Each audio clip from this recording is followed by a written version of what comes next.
aproveitou da bobeira da defesa, mais de uma, novo, né? Mais uma, obrigada, viu? E aí mandou com frieza, com tranquilidade, debaixo das pernas da goleira espanhola, que ficou nervosinha, né? Eu acho que a encarada que ela levou da Priscila mexeu com a cabeça dela. Entrou na mente, né? Entrou na mente, né, Matheus? O primeiro gol presentão que elas dão para o Brasil, acho que já começa a desmontar a estratégia delas, né? Mas assim, o Brasil ontem fez uma coisa que poderia ter feito no jogo da fase de grupos, 2 gols em contragolpe e aproveitado a oportunidade. O Brasil, na fase de grupos, teve 2 oportunidades em contragolpe para fazer esses gols que faltaram, né? E aí, ontem, as meninas tiveram um pouco mais de tranquilidade para fazer, e é isso que o Arthur tem que colocar na cabeça delas, né? Tranquilidade na hora de chegar na área, cruzar na hora certa, finalizar na hora certa. Ontem, algumas finalizações de primeira. O time do Brasil ontem foi outro. Não jogou, talvez, o primor de futebol que a Bonmatí e a Hermoso reclamam, né? Que isso não é futebol, é futebol. Dentre todas as formas de jogar, essa é uma delas. E foi 4, né? Se tivesse jogado futebol direito, tinha sido 9. Exatamente. Porque na minha conta, o primeiro tempo poderia ter terminado 4-1 ou 4-0. Mas enfim. E aí o Brasil foi cirúrgico ontem. E olha que, além de não ter jogado tanta bola assim, não teve tanta posse de bola, só 93 passes, é uma coisa que tem que melhorar também, acertou apenas 52%, mas ainda assim o time foi muito bem nos contragolpes, em certas jogadas, fez o que não fez em outras partidas que não tinha saído com a vitória. E o que jogou o meio de campo do Brasil, Yaya e Angelina. A Angelina olhou para a Bonmatí assim e falou, quem que é você? Entendeu? Ela fez basicamente isso. Anulou a Bonmatí, que foi a melhor jogadora do mundo, né, em 2023. Sim. Um destaque aí da seleção da Espanha.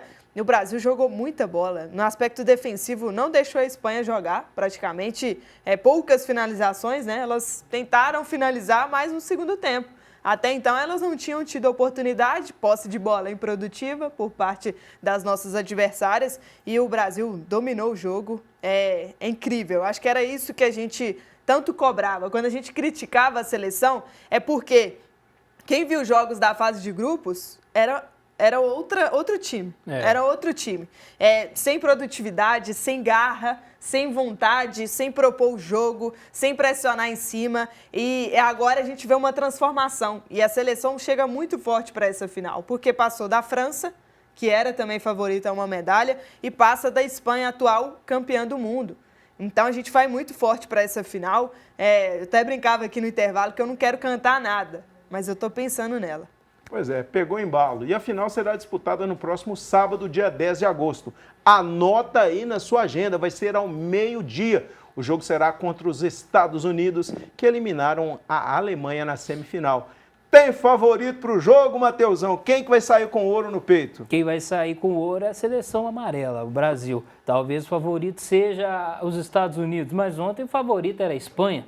Na outra fase, o favorito era a França. Sim. E o Brasil já tirou as 2, né? Esse é o futebol. O futebol tem dessas coisas todo dia, né? E eu acho que os Estados Unidos não é aquela seleção feminina de outros tempos. Eu acho que esse time é um pouco mais fraco, vamos dizer assim. Mas o Brasil tem essa capacidade aí de chegar lá, sim, e conseguir um bom resultado e, obviamente, a medalha de ouro que a gente espera. E eu manteria a Marta no banco. Pois é, e muita gente tem falado sobre a Marta. E se ela deve voltar como titular após cumprir essa suspensão de 2 jogos, ou se ela deve começar no banquinho. Ô, Sara, fala pra mim, você escala a Marta de cara? A gente já falou nos bastidores aqui. Não, então, assim, a Marta é a maior jogadora de todos os tempos. Isso ninguém questiona, isso não tem nem o que ser questionado, na verdade, claro, né? Números, realidades, enfim. Mas eu, hoje, não a colocaria como titular para esse jogo contra os Estados Unidos. Deixaria ela no banco, é uma peça importante, afinal, é uma jogadora que ela pode encontrar um passe ali, uma jogada que vai mudar totalmente a partida. Ela é camisa 10 e ela tem habilidade, ela tem talento, isso é inquestionável. Mas eu não iniciaria com ela como titular, deixaria no banco, entra ali no segundo tempo. Tomara que não tenha prorrogação, né? Que o Brasil vença ali nos 90 minutos. Quer dizer, 120 minutos, né? A depender da arbitragem, né? Mas, enfim, eu colocaria ela no banco. O Arthur Elias foi até questionado ao fim, né, dessa classificação, ao fim da partida de ontem, ele foi questionado sobre isso. Ele veio com um papo de que ainda não está pensando nisso, né, que acabou de passar pela Espanha, que vai pensar nisso depois, etc. Mas as Olimpíadas é um jogo rápido. Ele já devia estar pensando nisso até durante o jogo, viu? Porque, né, já é daqui a pouquinho, já é no sábado. Então, assim, eu acho que ele está pensando também em não colocá-la como titular. E aí, eu acho importante a gente falar, o problema não é a Marta. Sim, claro. Longe de ser, o problema não é a Marta. O problema é essa ideia de que as outras jogadoras têm que atuar em função dela. Isso sim atrapalha um time, isso sim atrapalha uma equipe. Porque você tira o potencial das jogadoras de resolver o jogo, tira a individualidade delas de partir para cima, de querer contra-atacar, de querer resolver ali o placar. Então, o problema não é a Marta. O problema é querer jogar em função dela mesmo. É uma jogadora que agrega. Então, enfim, acho que já deu para entender, né? Já deixei a mensagem bem clara aqui pro pessoal. Matheus Elias, Marta no banco ou Marta titular? Não, Marta no banco, eu acho que o time joga um pouco mais solto, mais, sei lá, livre, né? E aí, quando a Marta tá, como a Sara falou, também acho que não é o problema, mas é sempre a bola na Marta, vamos procurar lá da direita para a esquerda na Marta, do meio para a esquerda na Marta, e assim vai. Agora, a gente reclama dos acréscimos, né? Infelizmente, quando tem muita cera, vai dar muito acréscimo também, talvez seja exagerado. Mas os Estados Unidos vêm de 2 prorrogações, né?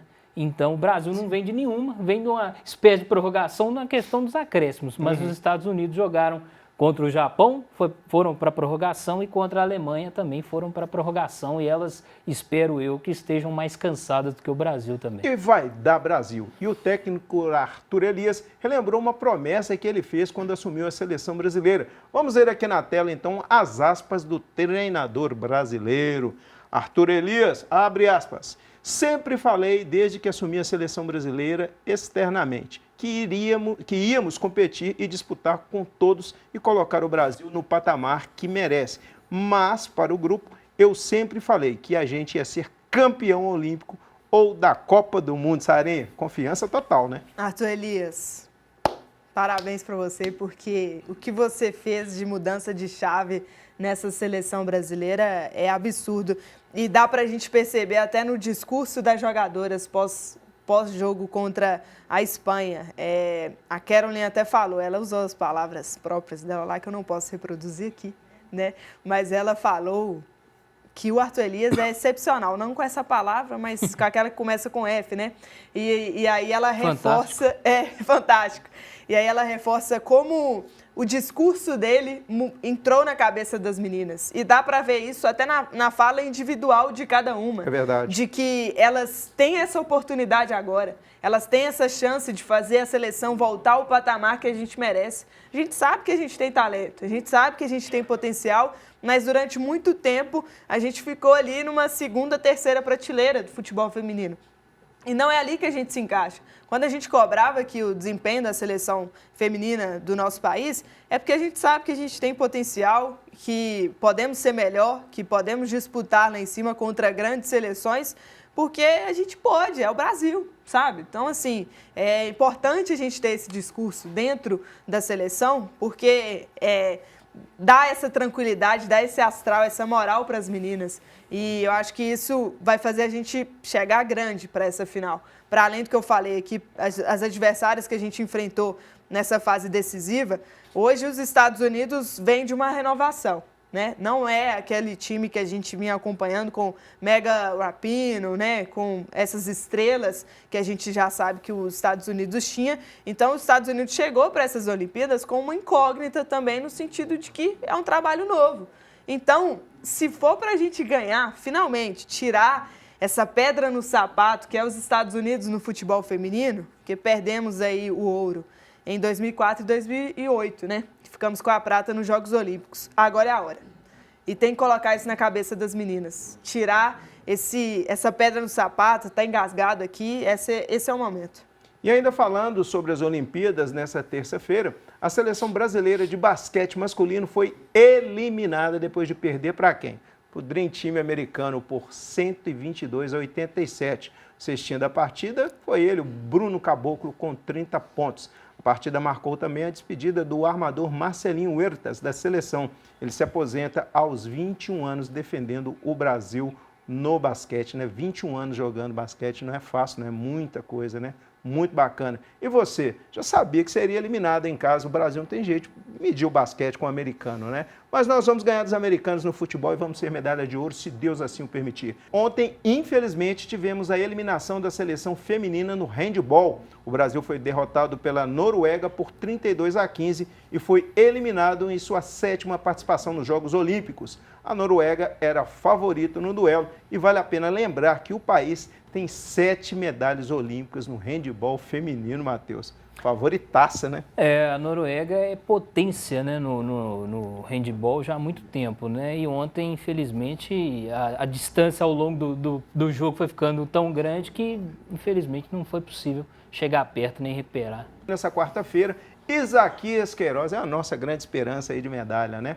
Deu mais um passo na busca pelo seu bicampeonato olímpico na canoagem de velocidade em Paris 2024. O brasileiro disputou as eliminatórias do C1 1000 metros, prova que conquistou o ouro em Tóquio em 2020 e se classificou direto para as semifinais. O baiano disputou a segunda bateria, né, da prova ao lado do forte concorrente, o tcheco Martin Fuxa, atual campeão e recordista mundial da distância. Os dois ditaram o ritmo da prova e, no fim, o tcheco chegou em primeiro, com o melhor tempo, e Isaquias logo atrás. O brasileiro admitiu que poupou energia, uma vez que chegar entre os dois primeiros já teria classificação garantida para as semifinais, que serão disputadas na próxima sexta-feira. Isso também faz parte da estratégia. Além de Isaquias Queiroz, o Brasil terá uma representante nas semifinais da canoagem de velocidade individual. É a Ana Paula Vergutz, no K1 500 metros feminino, prova que é realizada no caiaque pelas quartas de final. A brasileira passou no limite, terminando em 5º lugar da sua bateria, pegando a última vaga. Ana voltará a entrar na água no próximo sabadão e vamos torcer todos por ela. Só trazer uma informação aqui do vôlei de praia, né? Ana Patrícia e Duda jogando agora pelas quartas de final. Venceram já o primeiro set contra a Letônia e estão vencendo com uma boa vantagem, inclusive, o segundo set. Infelizmente, é a única dupla restante no vôlei de praia nos Jogos Olímpicos de Paris, né? Já tivemos aí a eliminação das duas duplas masculinas e Carol Solberg e Bárbara também eliminadas. Então, Ana Patrícia e Duda, que já eram nossa expectativa de medalha, agora é a única expectativa de medalha no vôlei de praia, né? Então, o segundo set está 14-7. Lembrando que o set point geralmente é no 21, né? Então, estamos aí a 7 pontos de fechar o jogo. Aleluia, graças a Deus. E agora, há pouco, tivemos a final do skate park masculino nas Olimpíadas de Paris. Entre as finalistas, 3 eram brasileiros: Pedro Barros, Luiz Cine e Augusto Aquio. O Augusto conquistou a medalha de bronze com uma nota de 91,85, sabe? Se o bronze foi 91, o ouro deve ter sido 94 para cima. O ouro ficou com o australiano, né? E a prata ficou com o norte-americano. A gente tinha expectativa de que o Pedro Barros vencesse, porque ele foi medalhista em Tóquio, né? Então a gente tinha essa expectativa, mas aí o Japinha venceu, né, pra gente, trouxe mais uma medalha de bronze e, inclusive, ainda falando nas Olimpíadas, confirmado o resultado para Ana Patrícia e Duda no vôlei de praia, venceram por 2-0. No primeiro set começaram perdendo, uma desvantagem de 6 pontos, reverteram, venceram os 2 sets. O próximo compromisso já é amanhã. Tá, já é amanhã, quinta-feira, às 4 da tarde, elas vão enfrentar as australianas que eliminaram a Carol Solberg e a Bárbara. Poderia ter sido um confronto brasileiro na semifinal, mas aí Ana Patrícia e Duda vão enfrentar as adversárias que deixaram para trás, Carol Solberg e a Bárbara. As australianas são difíceis, viu?